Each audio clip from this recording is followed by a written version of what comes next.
ఈ రాయచోటిలో కాంగ్రెస్ పని అయిపోయింది.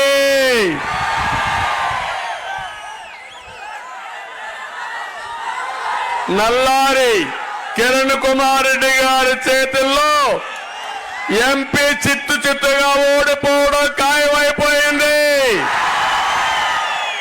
శ్రీకాంత్ రెడ్డి ఎగిరి పడ్డాడు కానీ సరైన ముగ్గురు దొరికాడు.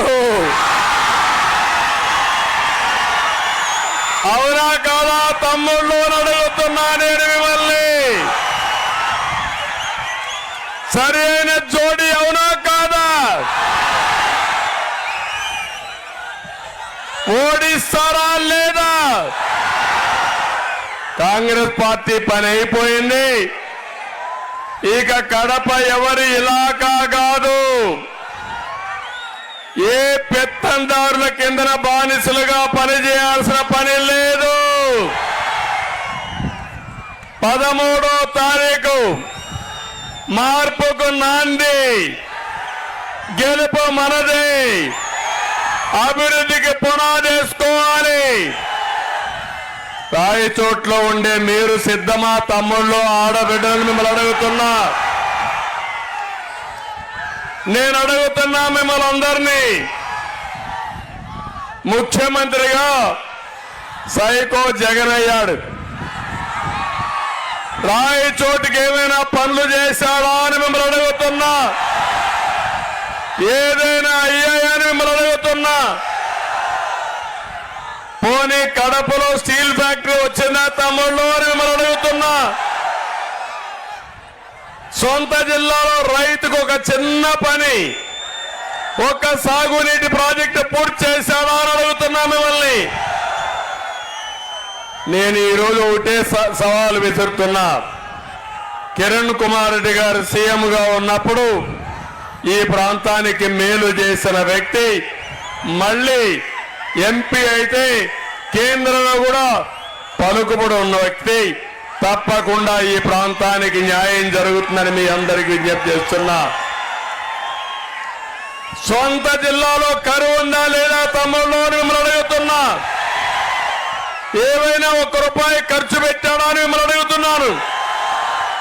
కరువు ఉంటే అధికారులు వెళ్ళి జిల్లాలో కరువు ఉంది సార్ అంటే మీ ముఖం కరువు ఎక్కడుందిరా, నా జిల్లాలో కరువు అంటే అవమానం అని చెప్పిన సిగ్గులేని ముఖ్యమంత్రి, ప్రజలంటే లెక్కలేని వ్యక్తి ఈ జగన్మోహన్ రెడ్డి అని చెప్పి నేను మీకు తెలియజేస్తున్నా. తమలో నేను అడుగుతున్నా, ఎన్నికల మేనిఫెస్టో జగన్మోహన్ రెడ్డి అమలు చేశాడా అని మిమ్మల్ని అడుగుతున్నాను. 99% చేశానంటున్నాడు. చేశాడా అని మిమ్మల్ని అడుగుతున్నా. కాదు, 99% చెయ్యలేదు. ఎన్ని మార్కులు వేస్తారు తమ్ముళ్ళు ఈ జగన్మోహన్ రెడ్డికి? గుండు 0 మార్కులు అవునా కాదా? నేను అడుగుతున్నా, మీ జీవితాల్లో ఏమైనా మార్పు వచ్చిందా? మీ ఆదాయం పెరిగిందా? మీ ఖర్చులు తగ్గాయా? మీ జీవన ప్రమాణాలు మెరుగుపడ్డాయా? ఇంకెందుకు తమ్ముళ్ళు ఈ చేతగాని ప్రభుత్వం? ఇది ఒక కోతల ప్రభుత్వం అవునా కాదా? తమ్ముళ్ళు, పెట్రోల్ డీజిల్ ధరలు పెరిగాయా లేదా? కరెంటు ఛార్జీలు పెరిగాయా లేదా?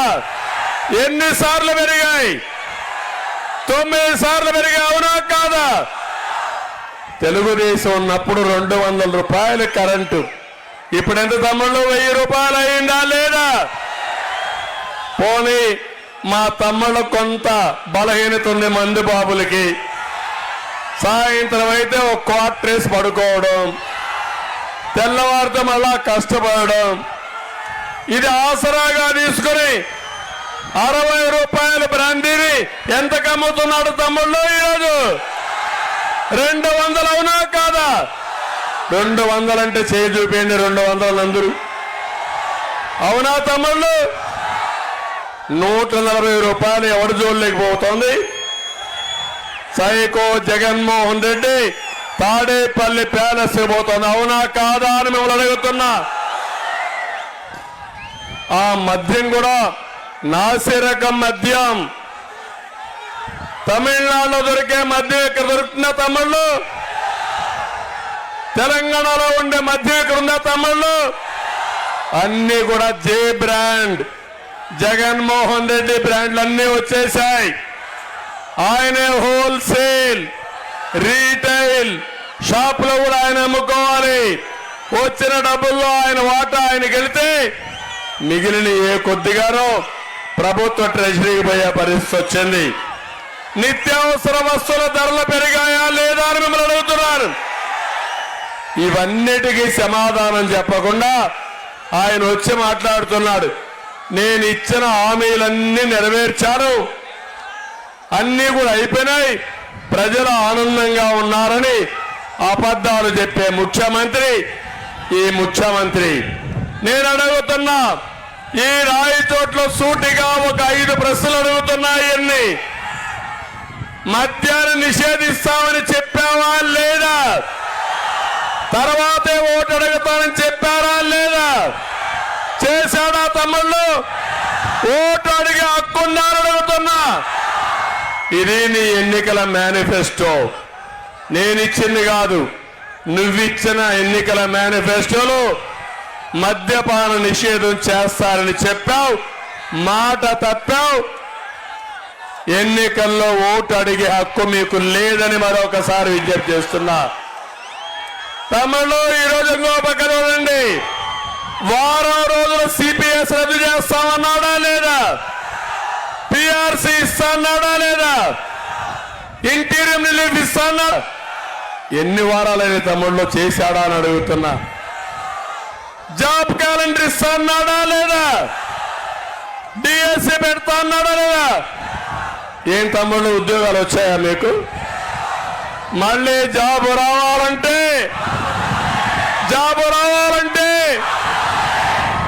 గంజాయి ఉండాలంటే జగన్ ఉండాలా? అవునా కాదా? రాష్ట్రాన్ని గంజాయిమయం చేసిన దుర్మార్గుడు ఈ జగన్మోహన్ రెడ్డి అని చెప్పి నేను మీకు తెలియజేస్తున్నా. జర్నలిస్టులకి, ఉద్యోగస్తులకి ఇల్లు కట్టిస్తా అన్నాడు, కట్టించావని అడుగుతున్నా. అదే మరి ఎస్సీలకు, ఎస్టీలకు, బీసీలకి, మైనారిటీకి 50% ప్రభుత్వ పనుల్లో రిజర్వేషన్ పెడతానాడు, పెట్టాడా తమ్ముడు అని అడుగుతున్నా. నేను ఒకటే చెప్తున్నాను, 2019 కంటే ముందు ముద్దులు పెట్టాడు, వరాలు ఇచ్చాడు, మీరు మైమర్చిపోయారు. వచ్చిన తర్వాత బాధుడే బాధుడు, గుద్దుడే గుద్దుడు. అవునా కాదా అని మిమ్మల్ని అడుగుతున్నా. నష్టపోయామా లేదా అని మిమ్మల్ని అడుగుతున్నా. ఇలాంటి అబద్ధాలు చెప్పే అబద్ధాలు కోరు ఈ ముఖ్యమంత్రి. తమలో ఒక విషయం అడుగుతున్నా. మన కిరణ్ కుమార్ రెడ్డి గారు ముఖ్యమంత్రిగా ఉన్నాడు, నేను ముఖ్యమంత్రిగా ఉన్నా. ఎప్పుడైనా మీ పట్టాదారు పాసు పుస్తకం పైన మా బొమ్మ వేసుకున్నావా అని అడుగుతున్నా. వేసుకున్నావా అని అడుగుతున్నా. ఆ భూమి మీకు ఎవరిచ్చారని అడుగుతున్నా. జగన్మోహన్ రెడ్డి తాత ఇచ్చాడా? వాళ్ళ నాన్న ఇచ్చాడా? ఇప్పుడు చూడండి తమ్ముళ్ళు, దీనిపైన పట్టాదారి పాసు పుస్తకం పైన ఎవరి ఫోటో? మీ ఇంటి పెద్దనా ఆయన? మీ తండ్రికి వారసుడా ఆయన? మీ తాతకు వారసుడా ఆయన? మీకు రోషం రాదా? మీకు కోపం రాదా? మీకు వస్తే చెప్పండి, ఖబర్దార్ జగన్, జాగ్రత్తగా ఉండమని అడగండి. వైఎస్ఆర్ కాంగ్రెస్ నాయకుడు వస్తాడు, శ్రీకాంత్ రెడ్డి. శ్రీకాంత్ రెడ్డి, ముందు సమాధానం చెప్పు. ఆస్తి నాదా, మీ జగన్ దాన్ని క్వశ్చన్ చేయమని మిమ్మల్ని అడుగుతున్నా. తమలో ఇప్పుడు మీ భూమి మీద కన్నుబడింది. కొత్త చట్టం చేస్తున్నాడు, జగన్ గ్రాబింగ్ యాక్ట్. ఇది జగన్ ల్యాండ్ గ్రాబింగ్ యాక్ట్. ఇది వస్తే ఇక మీ భూమి మీది కాదు, అన్ని కంప్యూటర్లో ఉంటాయి. మీకు జిరాక్స్ కాపీలు ఇస్తాను, డూప్లికేట్ కాపీలు. ఒరిజినల్ కాపీ ఇవ్వడంట. నేను ఒకటే చెప్తున్నా, ఆ డూప్లికేట్ కాపీ జిరాక్స్ కాపీ ఇస్తే తగలబెట్టండి, మేము వస్తాం, ఈ చట్టాన్ని రద్దు చేస్తాం, మీ ఆస్తి మీకే ఇస్తారని మీకు హామీ ఇస్తున్నా. నిన్న మొన్న మాట్లాడుతున్నారు, ఏమంటారంటే మహత్తర కార్యక్రమం చేశాడంట. జగన్మోహన్ రెడ్డి నోట్లో వేలు పెడితే సైకో కొరకరంట. నిన్నే చెప్తున్నాడు, ఇక్కడ ఒక అవినాష్ రెడ్డి ఉన్నాడు, తమ్ముళ్ళు ఊకెళ్ళి బాబాయ్, ఊకెళ్ళి బాబాయ్, ఊకెళ్ళి బాబాయ్. మీకు తెలుసు కదా, ఎవరు చంపారో తెలుసా లేదా? తెలుసండి, జైలు పైకి ఎత్తండి. అందరికీ తెలుసు. పక్కనే నిందితుని పెట్టుకొని పాపం పిల్లవాడు అవినాష్ రెడ్డి. పిల్లవాడైతే ఎక్కడికి పంపించాలి? బడికి పంపించాలి. ఒక పలక బలపించి బడికి పంపించగానే పార్లమెంటుకు పంపిస్తావా జగన్మోహన్ రెడ్డి? ఇది న్యాయమా మీకు? మళ్ళీ మీరు ఓటు వస్తే మీ ఊరికి కూడా గొడ్డలు వస్తుంది. కబడ్డార్, జాగ్రత్తగా ఉండాలి మనం అందరం. ఈరోజు ఒంటిమిట్టు ఉంది మీ పక్కనే. ఒంటిమిట్లో కాంగ్రెస్ పార్టీ నాయకుడు ఒక చేనేత కార్మికుడు భూమి రికార్డులు మార్చేశాడు. రికార్డులు మారిస్తే తహసీల్దార్ దగ్గరికి వెళ్ళాడు, అధికారుల దగ్గరికి వెళ్ళాడు, ఎవరు కూడా సమాధానం చెప్పలేదు. పోరాడి పోరాడి అలసిపోయి ఏం చేయాలో తెలియకుండా రైలుకి తలబెట్టి ఆత్మహత్య చేసుకునే పరిస్థితికి వచ్చాడు. ఆ వార్త విని భార్య కుమార్తె విషం తాగి చనిపోయారు. నేను ఒకటే చెప్తున్నా మీకు కూడా, రేపటి నుంచి దుర్మార్గుడు గాని రాజకీయాల్లోకి వస్తే, రాజకీయాల్లో ఉంటే మన బ్రతుకులు కూడా ఆ బ్రతుకులే అవుతాయి. తమ్ముళ్ళు జాగ్రత్తగా ఉండమని మిమ్మల్ని హెచ్చరిస్తున్నా. ఇలాంటి కార్యక్రమాలు చేసి రాష్ట్రాన్ని సర్వనాశనం చేసిన వ్యక్తి ఈ సైకో జగన్మోహన్ రెడ్డి. ఈ రోజు మేము ఎన్నికల మేనిఫెస్టో తీసుకొచ్చాం. ఎన్నికల మేనిఫెస్టో మీరు చూస్తే ప్రజా మేనిఫెస్టోని తీసుకొచ్చాం. మన మేనిఫెస్టో గలగలలాడుతా ఉంది. సకల జనులకు న్యాయం చేస్తున్నాం. జగన్మోహన్ రెడ్డి ఎన్నికల మేనిఫెస్టో వెలవెలబోయిందని మీ అందరికీ విజ్ఞప్తి చేస్తున్నా. ఏం తమ్ముళ్ళు, మేము ఇచ్చిన మేనిఫెస్టోలో మీ అందరికీ అనేక విషయాలు ఉన్నాయా లేదా అని మిమ్మల్ని అడుగుతున్నా. దమ్మున్న మేనిఫెస్టో మనది. ఏమీ లేకుండా ఎత్తిపోయిన మేనిఫెస్టో ఈ సైకో జగన్మోహన్ రెడ్డిది. ఒకటే అడుగుతున్నా మిమ్మల్ని, సంపద సృష్టించడం తెలియాలి, ఆదాయం పెంచాలి, పెంచిన ఆదాయం మీకు పంచాలి. అట్లా కాకుండా బటన్ నొక్కతా బటన్ నొక్కతా అని అంటాడు. నేను అడుగుతున్నా మా ఆడబిడ్డల్ని, ఏమమ్మా బటన్ నొక్కడం కష్టమా అని అడుగుతున్నా మిమ్మల్ని. మన ఇంట్లో బామ్మని అడిగి ఎట్నొక్కాలో చెప్తే ఆవిడ కూడా నొక్కుతుందా లేదా అని మిమ్మల్ని అడుగుతున్నా. ముఖ్యమంత్రి కావాల్సింది ఒక ప్రజానాయకుడిగా ఉండాలి, ఉద్యోగాలు ఇచ్చే నాయకుడిగా ఉండాలి, ప్రాజెక్టులు కట్టేదానికి నాయకుడిగా ఉండాలి, రైతుల ఆదాయం పెంచాలి, ఈ పేదవాళ్ళ జీవన ప్రమాణాలు పెంచాలి, మా పిల్లల భవిష్యత్తు బంగారు భవిష్యత్తు చేయాలి, ఈ పిల్లలు బాగా చదివించాలి. అలాంటి వాడు నాయకుడు. కానీ ఈరోజు బటన్ నొక్కుతున్నానంటే ప్రధానమంత్రి కూడా బటన్ నొక్కతానే ఉంటాడు. ఆయన ఎప్పుడూ చెప్పాడా అని మిమ్మల్ని అడుగుతున్నా. అది నాయకత్వం అంటే. ఈరోజు మన మేనిఫెస్టోలో నేను తీసుకొచ్చింది ప్రతి ఒక్కరికి పింఛన్ తీసుకొచ్చాం. మైనారిటీ సోదరులకి, బీసీ సోదరులకి 50 సంవత్సరాలకి పింఛన్ ఇచ్చే విధానానికి శ్రీకారం చుట్టాం.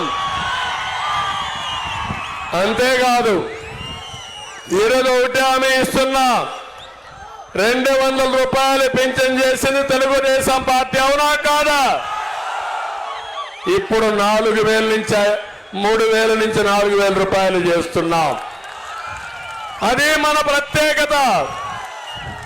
వైఎస్ఆర్ కాంగ్రెస్ పార్టీ చెప్పింది 2028కి 250 రూపాయలు వేస్తారంట, 2029కి ఇంకొక 250 వేస్తారంట.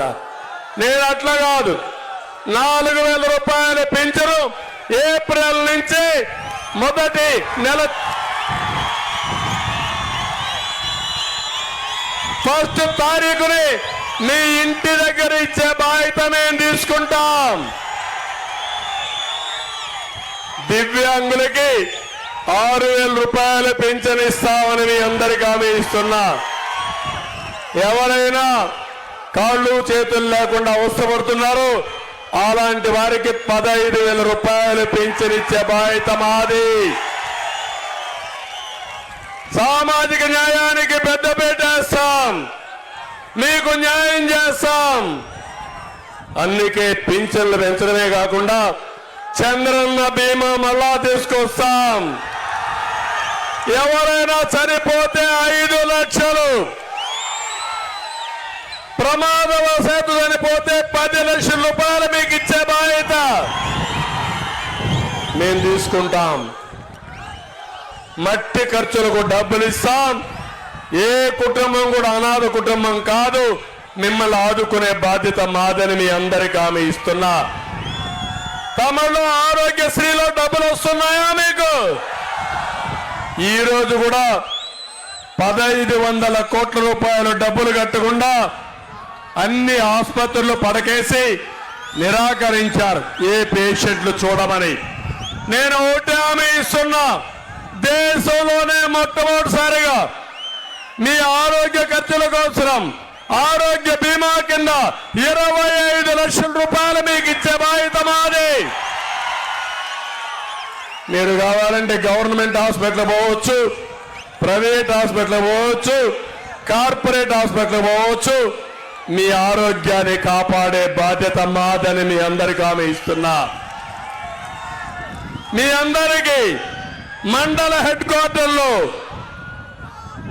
మెడిసిన్స్ అన్నిటికీ జనరిక్ మెడికల్ షాప్ పెడతాం. తక్కువ ధరకే మందులు ఇప్పించే బాధ్యత తీసుకుంటాం. ఎవరైనా సరే బీపీ షుగర్ ఉంటే ఉచితంగా మందులు సరఫరా చేస్తాం ఇంటింటికి. ఇది కాకుండా ఇక్కడ మా ముస్లిం సోదరులు ఉన్నారు. రాయచోటి అనంగానే గుర్తొచ్చేది మా ముస్లిం సోదరులు. ఏ తమలో నేను ఒకటే మీ అందరినీ కోరుతున్నా, 50 సంవత్సరాలకి మీకు పింఛన్లు ఇచ్చే బాధ్యత మాదని మీ అందరికీ హామీ ఇస్తున్నా. ఇదే కాదు, ఈరోజు ఒక్కసారి మీరు ఆలోచించండి, తెలుగుదేశం పార్టీ హయాంలో ఎప్పుడైనా ముస్లింలకు అన్యాయం జరిగిందా తమ్ముళ్ళు అని అడుగుతున్నా. ఇక్కడుండి మిథున్ రెడ్డి ఎంపీగా ఉండి ఢిల్లీ పార్లమెంట్ లో సిఏఏ బిల్లును సపోర్ట్ చేశాడా లేదా?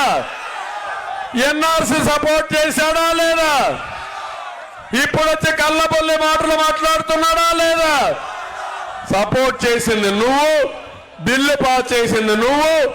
ఇప్పుడు వచ్చి ఇది వస్తే ఏదో అయిపోతుందని, ఆ బిల్లు వల్ల ఎవరికి నష్టం లేదు. అవునా కాదా తమ్ముళ్ళు అని అడుగుతున్నా.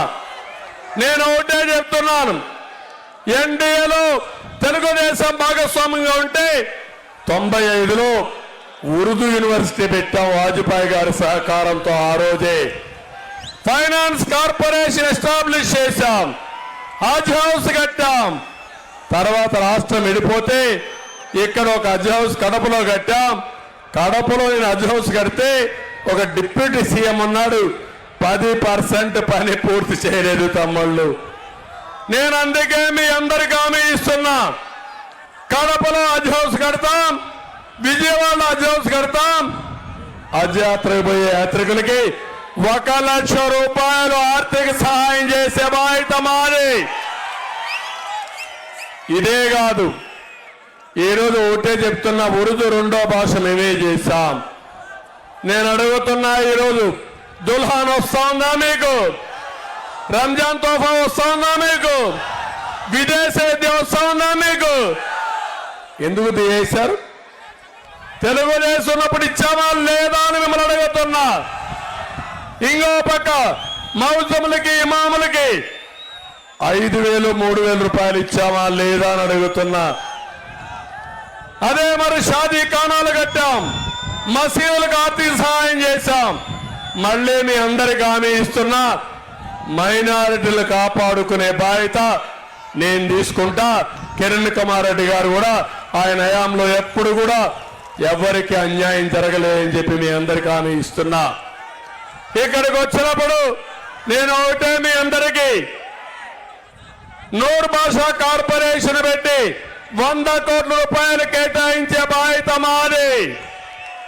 మైనారిటీ ఫైనాన్స్ కార్పొరేషన్ ద్వారా 5 లక్షల వరకు వడ్డీ లేని రుణాలు ఇప్పించే బాధ్యత మాదని మీ అందరికీ హామీ ఇస్తున్నా.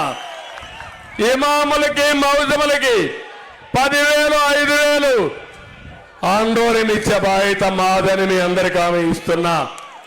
ఇదే కాదు, ఢిల్లీలో సుప్రీంకోర్టులో ఉంది, ఏవైతే 4% రిజర్వేషన్లు, మంచి అడ్వకేట్లు పెడతాం, మీ తరపున పోరాడతాం, మీ రిజర్వేషన్లు కాపాడతామని మీ అందరికీ హామీ ఇస్తున్నా.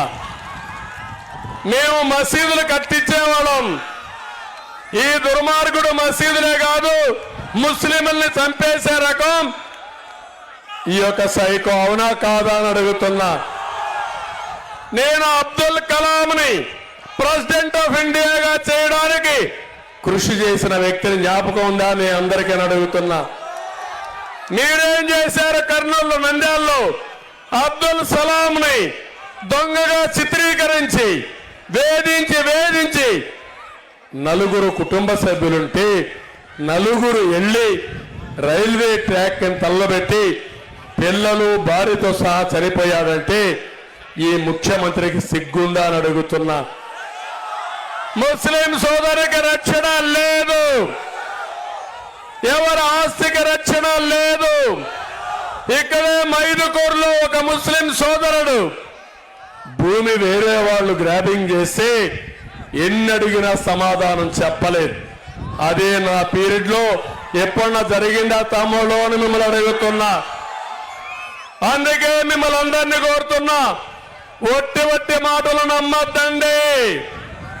మళ్ళీ దుల్హాన్ ఇస్తా, విదేశీ విద్య పెడతాం, రంజాన్ తోఫా ఇస్తాం. ఇక్కడ రామ్ ప్రసాద్ రెడ్డి గారిని సైకిల్ గుర్తుపైన,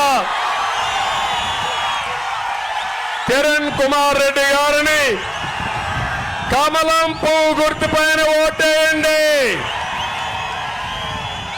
మిమ్మల్ని కాపాడుకునే బాధ్యత నాది, మాది. బీసీ డిక్లరేషన్ ఇచ్చాం. నాకు వెన్నెముక ఈ బీసీలు. ఒకటే హామీ ఇస్తున్నా, 1,50,000 కోట్ల రూపాయలు 5 ఏళ్లలో పెట్టి మా బీసీల రుణం తీర్చుకుంటానని మరొకసారి హామీ ఇస్తున్నా. ఇంకో పక్క వివిధ వర్గాలున్నారు బీసీల్లో, నాయీ బ్రాహ్మణులు ఉన్నారు. 200 యూనిట్లు కరెంటు ఉచితంగా ఇస్తాం. చేనేత కార్మికులు ఉన్నారు, మరమగ్గాలకి 500 యూనిట్లు, హ్యాండ్లూమ్కి 200 యూనిట్లు కరెంటు ఉచితంగా ఇస్తామని మీకు హామీ ఇస్తున్నా. ఇది కాకుండా కాపు సంక్షేమానికి 15,000 కోట్ల రూపాయలు ఖర్చు పెడతాం. మిమ్మల్ని కూడా ఆదుకుంటానని చెప్పి మీకు తెలియజేస్తున్నా. ఈ రోజు ఇక్కడ ఒకసారి చూడండి, రామ్ ప్రసాద్ రెడ్డి గారికి ఇక్కడ ఎంపీ ఎమ్మెల్యేగా ఇచ్చాం. అదే పాలకొండరాయుడు అబ్బాయి సుగవాసి బాలసుబ్రహ్మణ్యాన్ని రాజంపేటకు ఎమ్మెల్యేగా ఇచ్చాం. అది సామాజిక న్యాయం. తమ్ముళ్ళు, రాయలసీమలో ఒక్క బలిజాకు కూడా సీట్ ఇవ్వని వ్యక్తి వైఎస్ఆర్ కాంగ్రెస్ పార్టీ. బీసీలకు సీట్లు ఇవ్వని పార్టీ వైఎస్ఆర్ కాంగ్రెస్ పార్టీ. మేమట్ట కాదు, అందరికీ న్యాయం చేశాం, అందరినీ బ్యాలెన్స్ చేశాం. అదే సామాజిక న్యాయం అని చెప్పి నేను మీకు తెలియజేస్తున్నా. డ్రైవర్లందరికీ రవాణా రంగంలో డ్రైవర్ల కోసం ఒక సాధికార సంస్థ ఏర్పాటు చేస్తాం. హెల్త్ ఇన్సూరెన్స్ పెడతాం. వాళ్ళని పూర్తిగా ఆదుకునే బాధ్యత మాది. బ్యాడ్జ్ ఉన్న ఆటో డ్రైవర్లకి, టాక్సీ డ్రైవర్లకి, హెవీ లైసెన్స్ ఉన్న లారీ డ్రైవర్లకి సంవత్సరానికి 15,000 ఇస్తాం.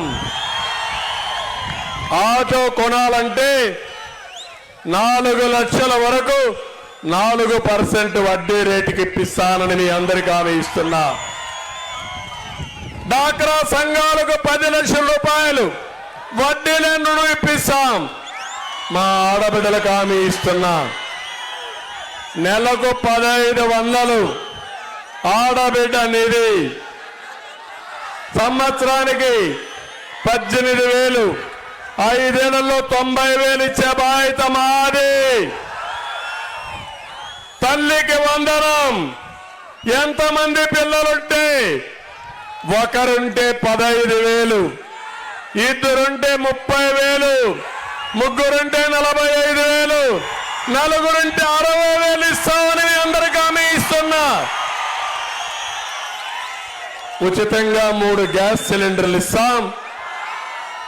ఇంకో పక్క ఆర్టీసీ బస్సుల్లో జల్సాగా మా ఆడబిడ్డలు ఉచిత ప్రయాణ సౌకర్యం ఏర్పాటు చేస్తా. ఏపీకి డ్రైవర్ బాబు బస్ ఎక్కుతానని నా పేరు చెప్పండి. మా చంద్రన్న చెప్పాడు, చలో అని చెప్పి ఎక్కడికి పోవాలన్నా నడపమనండి. సురక్షితంగా మళ్ళా మిమ్మల్ని తీసుకొచ్చే బాధ్యత నాది అని మా ఆడబిడ్డలకు హామీ ఇస్తున్నా. తమ్ముడు, ఈ రోజు నేను అడుగుతున్నా, నరకం చూసే రోడ్లు బాగు చేసుకోవాలా లేదా? రోడ్లన్నీ బాగు చేసే బాధ్యత నాది. విద్యుత్ ఛార్జీలు నియంత్రణ చేస్తాం. చెత్త పన్ను రద్దు చేస్తాం. విషపూరిత బ్రాండ్లన్నీ మద్యాన్ని అరికడతామని చెప్పి నేను మీకు తెలియజేస్తున్నా. ఇక్కడికి వస్తానే ఇప్పుడే చెప్పాను, శ్రీకాంత్ రెడ్డి గారు రాయచోటి ఎమ్మెల్యే 4 సార్లు ఓటేశారు.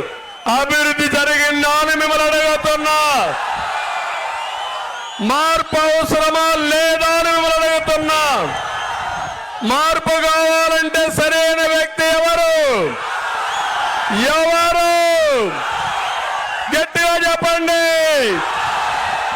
మా ఓటు శ్రీకాంత్ రెడ్డి గారి. గట్టిగా చెప్పండి. మిథున్ రెడ్డి వల్ల లాభం వచ్చిందా మీకు? వస్తున్న నమ్మకం ఉందా మీకు? మార్పు అవసరమా లేదా? గట్టిగా చప్పట్లు కూడా చెప్పండి. కిరణ్ కుమార్ రెడ్డి గారికి మా ఓటని. భూగర్భ డ్రైనేజ్ పేరుతో కోట్లు మింగేశాడు. పన్నులు మాత్రం పూర్తి కాలేదు. అక్రమంగా మట్టి దొరలిస్తున్నాడు. రాయచోట్లో ముబారక్ నగర్, భారత పెట్రోల్ బంకు, చిత్తూరు రింగ్ రోడ్లో ల్యాండ్ కబ్జా చేశాడు. ఇష్టానుసారం 200 కోట్లు కొట్టేశాడు. రేపటి చూడండి, నిన్నటి వరకు చేశాడు. ఇప్పుడు దొంగకు పోలీసు మా రామ్ ప్రసాద్ రెడ్డి. వీళ్ళ ఆటలు సాగనీయం. అందుకే రాయచోటికి నేను హామీ ఇస్తున్నా. మొదటి హామీ మీ దగ్గరకు వచ్చి కావాలని చెప్తున్నారు, జిల్లా రాజధాని తీసేస్తారని. అవునా కాదా? చెప్తున్నారా లేదా? మీరెవ్వరికి అధైర్యం వద్దు. ఈ రాయచోటి జిల్లా ఉంటుంది, హెడ్ క్వార్టర్ గా ఇదే ఉంటుందని మీ అందరికీ హామీ ఇస్తున్నా.